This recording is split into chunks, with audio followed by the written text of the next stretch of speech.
Aujourd'hui, on se retrouve dans une vidéo un petit peu particulière qui, je pense, va plaire à beaucoup d'entre vous.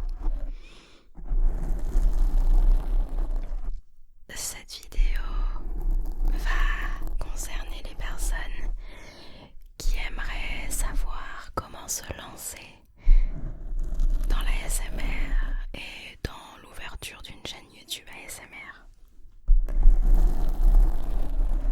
Donc ça va être une vidéo dans laquelle je vais principalement papoter et dans laquelle je vais vous donner plein de petits conseils et astuces si tu as envie de te lancer dans l'ASMR. Alors, je ne suis personne pour te dire quoi faire exactement. Je ne suis pas la reine de l'ASMR, mais j'estime que je peux te donner quelques conseils pour te lancer, étant donné que ça fait presque 2 ans que ma chaîne est ouverte. Donc j'estime, je pense savoir plein de petites choses qui peuvent t'aider.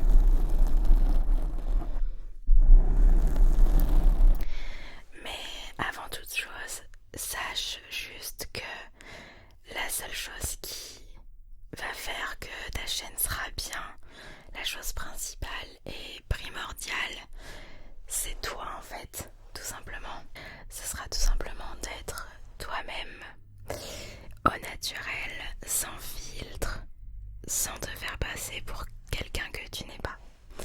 Pour moi, c'est la chose primordiale lorsqu'on veut se lancer dans quelque chose et surtout dans un domaine public. Donc, sois juste toi-même, et ça ira.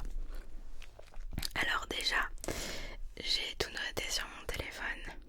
Donc, avant toute chose, pour les personnes qui ont envie de se lancer sur YouTube et ouvrir une chaîne ASMR, pour se lancer sur YouTube tout court, il faut déjà avoir l'âge et la permission, entre guillemets, de se lancer.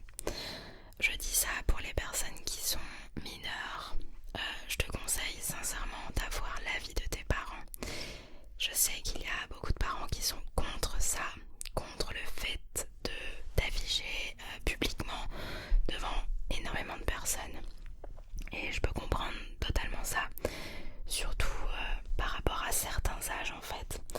Mais avant de te lancer, il faut vraiment avoir l'autorisation et la validation de tes parents. Si tu es mineur, si tu es majeur, tu fais ce que tu as envie et tu peux te lancer. C'est super important parce que s'il arrive quoi que ce soit, il faut que tes parents soient au courant justement. Et étant donné que tu seras affiché en public, il faut qu'ils soient au courant de ça s'il arrive quoi que ce soit, parce que Internet, ça reste Internet. Donc, avoir l'autorisation si tu es mineur, très important. Ensuite, passons aux choses sérieuses et aux choses intéressantes par rapport à l'ASMR. Alors déjà, tu sais ce que c'est l'ASMR, donc la première chose, à moi en tout cas, qui me semble la plus importante si tu as envie de te lancer là-dedans, ça va être évidemment le micro. Certains te diront que tu n'as pas forcément besoin de micro pour te lancer. Alors effectivement, tu n'en as pas forcément besoin, dans le sens où t'es pas obligé d'acheter un micro à 150 balles pour te lancer. Tu peux très bien te lancer en lo-fi avec le micro de ton téléphone par exemple, ou alors le micro des écouteurs avec ce que tu as sous la main. Mais moi, en tout cas, ma vision des choses, c'est que j'aime bien, quand je me lance dans un projet, j'aime bien me lancer directement avec des choses de qualité. Alors je dis pas que les micros lo-fi ne sont pas de qualité, mais j'aime bien me lancer avec le matériel qu'il faut tout de suite. C'est pour ça que moi, lorsque j'ai lancé ma chaîne, j'avais tout de suite un Blue Yeti. Donc vous voyez ce que je veux dire. C'est pour ça que pour moi, l'instrument principal lorsque tu veux te lancer en ASMR, c'est le micro. Donc concernant les micros,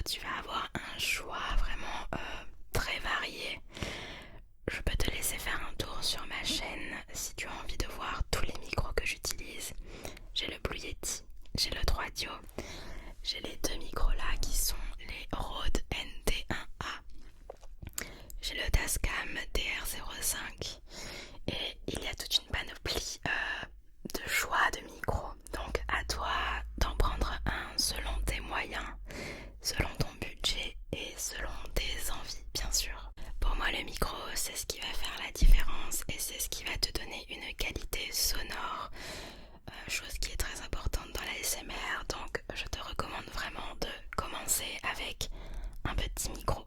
Ensuite, seconde chose très importante pour moi, c'est la qualité du visuel. Pour moi c'est clairement la deuxième chose importante sur laquelle il faut investir si tu souhaites te lancer sérieusement dans la SMR. Donc voilà, il te faudra un bon appareil photo ou un bon téléphone. De nos jours, tu n'as pas forcément besoin de commencer avec un appareil photo car on connaît tous la très très bonne qualité, par exemple des iPhones, des iPhones récents. Ils ont une qualité de vidéo vraiment très très très très bien. Donc pour les débuts et pour les personnes qui n'ont pas forcément le budget pour s'acheter un appareil photo, l'iPhone peut très très bien convenir. Je dis l'iPhone mais ça peut être un autre téléphone. L'essentiel c'est d'avoir une qualité visuelle assez propre. Alors je te demande pas de commencer avec du 1080p ou de la 4K, pas du tout, mais comme je t'ai dit, une assez bonne qualité visuelle.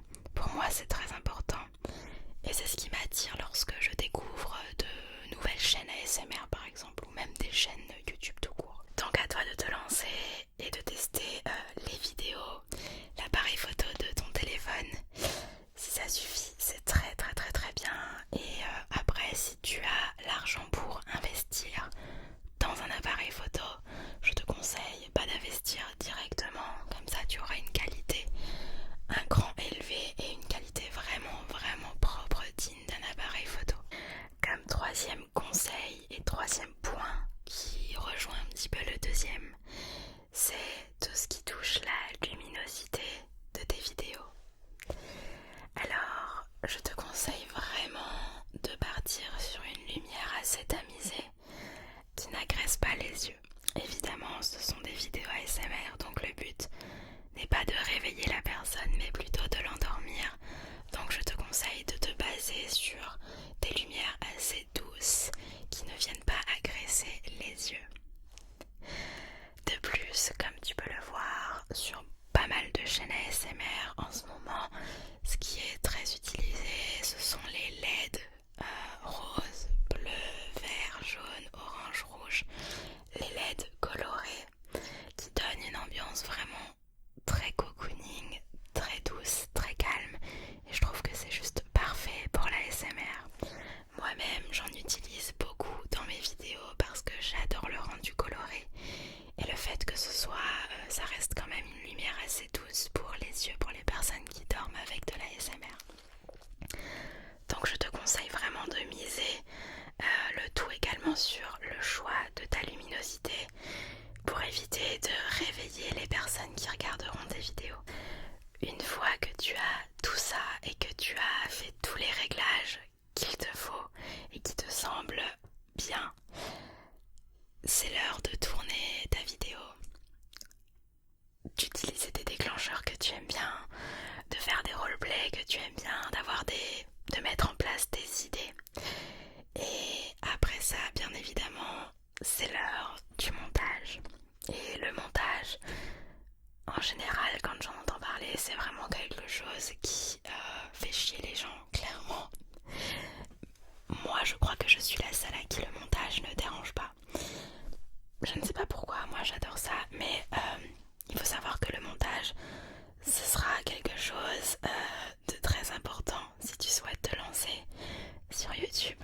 À moins que tu sois quelqu'un de parfait, qui ne fait aucune faute de langage, qui ne se trompe jamais. Du coup, tu n'auras pas besoin de faire des cuts et tu pourras laisser ta vidéo entièrement.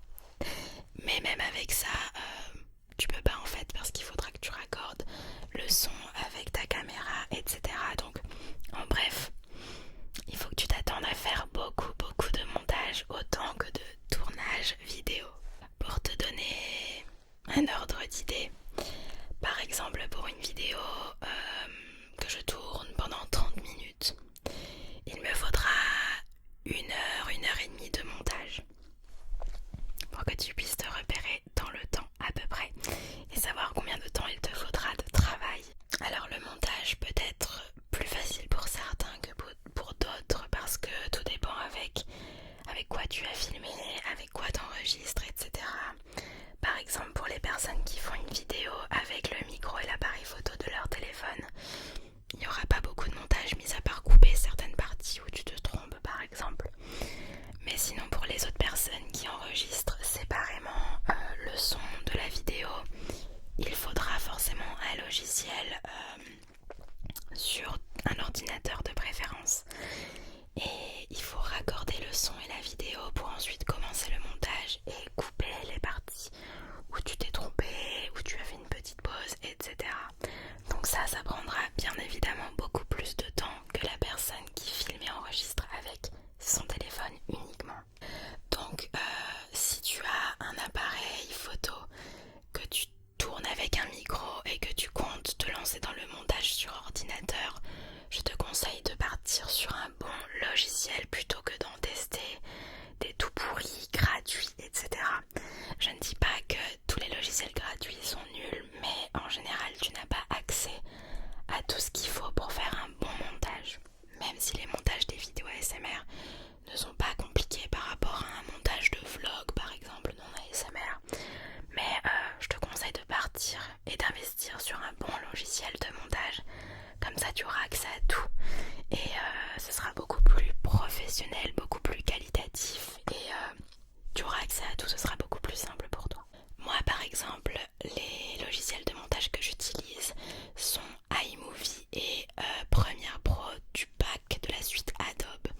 Donc iMovie c'est très simple d'utilisation, c'est très basique, mais c'est très bien pour débuter par exemple. Donc iMovie, le logiciel là, tu peux l'avoir sur ton téléphone Apple ou alors sur les ordinateurs Apple directement. Donc je te conseille sincèrement de partir là-dessus, tu verras, c'est super simple. Et Premiere Pro, c'est un logiciel professionnel de montage. Donc qui dit professionnel dit un petit peu plus compliqué d'utilisation, mais tout s'apprend.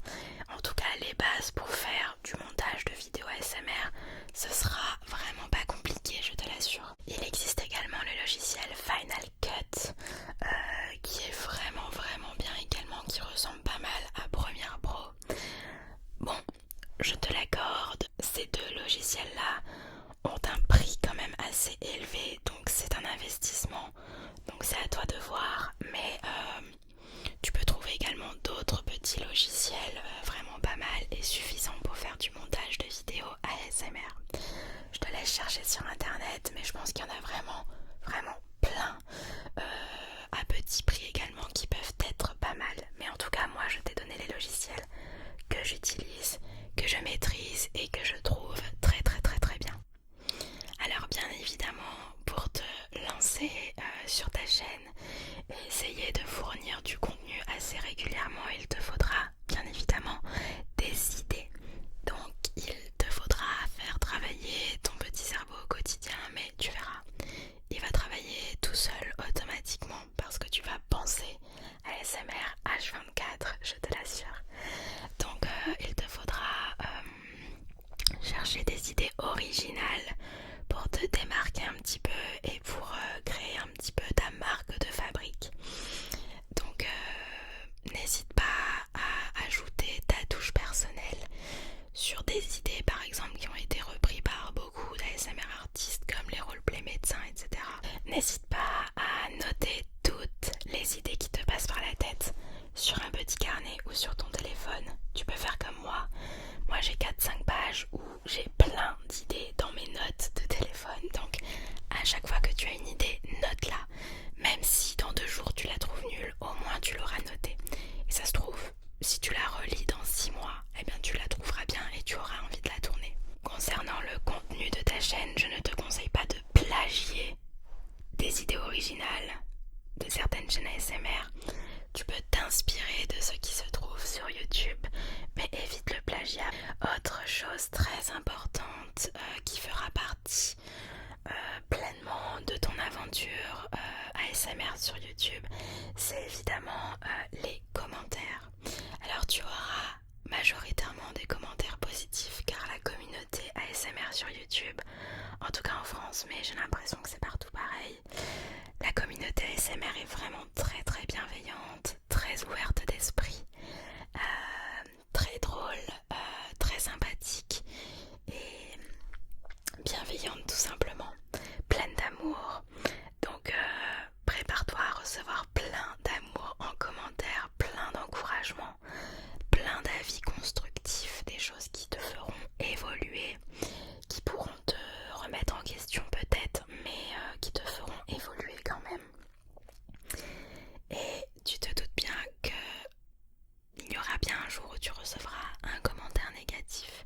Alors tu as de la chance, parce que si tu as envie de te lancer dans la ASMR, on va dire que tu te lances dans un monde où il y a très très peu de haters, mais il y en a quand même. Donc je tiens à t'avertir de ça, puisque tu vas te lancer sur YouTube, et YouTube c'est public et n'importe qui peut regarder ta vidéo. Même ton voisin dans ta classe peut regarder ta vidéo. Donc il faut le savoir avant de se lancer. Il faut se dire que mon voisin dans ma rue peut regarder ma vidéo, mes camarades de classe, mes camarades d'école, tout simplement, tout le monde peut regarder ta vidéo. Donc ça, il faut se le mettre en tête. Donc il faut potentiellement se dire que tu recevras un jour ou l'autre des commentaires négatifs. Donc il faut avoir le mental, la force et le courage de passer au-dessus des commentaires négatifs. C'est pour ça que j'ai dit en début de vidéo qu'il est très important de prévenir tes parents, de demander l'autorisation si tu es mineur. Moi, ce que je te conseille de faire, c'est de tout simplement ignorer lorsque tu as un mauvais commentaire. Tu peux supprimer le commentaire et bloquer la personne et la signaler. Moi, ce sont les 3 gestes que je fais lorsque j'ai des commentaires méchants de haters. Je signale. Ensuite, je masque les commentaires de la personne. Et ensuite, je supprime le commentaire. Ainsi, la personne ne pourra plus jamais commenter sous tes vidéos et la personne sera signalée à YouTube, tout simplement. Ce sont vraiment les 3 gestes à faire obligatoirement lorsque tu as des commentaires qui viennent de haters. Ne t'apitoie pas dessus. Essaye de rester éloigné par rapport à tout ça. Et il faut tout simplement se dire que la personne qui a laissé ce commentaire ne te connaît pas personnellement. Donc les choses qu'elle dit, il ne faut pas les prendre personnellement, puisque c'est faux, car la personne ne te connaît pas. Moi, c'est ce que je me dis. Les mauvais commentaires, je ne les prends pas personnellement, car je ne connais pas la personne, ni d'Adam, ni d'Ève. Donc, je m'en fiche complètement. Voilà les amis, la vidéo touche à sa fin. J'espère qu'elle vous aura aidé, j'espère qu'elle vous aura motivé. Je vous ai donné tous les conseils que j'avais en tête pour les personnes qui veulent se lancer dans la ASMR sur YouTube. Alors n'hésitez pas à écouter et réécouter ma vidéo si vous en avez besoin. Pour moi, ce sont les choses principales à savoir avant de se lancer. Et lorsque tu auras tout écouté, tu pourras te dire et te demander: est-ce que je suis prête à me lancer? Oui ou non? Et ça sera à toi de voir et de faire les choses. En tout cas, j'encourage toutes les personnes qui veulent se lancer là-dedans. Si vous avez envie de vous lancer de là-dedans, c'est forcément que vous avez au moins un petit peu envie d'aider les autres. Je dis un petit peu parce que, bien évidemment, comme pour tout, il y a des personnes qui se lancent juste parce que ça marche. Mais je pense que pour que cela fonctionne, pour que ta chaîne marche bien comme tu aimerais, je pense qu'il faut toujours être un minimum passionné et aimer ce qu'on fait. Sinon ça ne mène à rien, selon moi. Donc j'espère sincèrement pour toi qu'un jour tu pourras ouvrir ta chaîne ASMR, que tout se passera bien pour toi, et je suis super contente que tu aies cette envie à l'intérieur de toi d'aider les autres à mieux dormir, à se détendre, à déstresser, à passer des crises d'angoisse et participer au bien-être des gens. Donc merci d'avoir regardé cette vidéo, n'hésite pas à la partager si tu connais des gens qui aimerait se lancer, n'hésite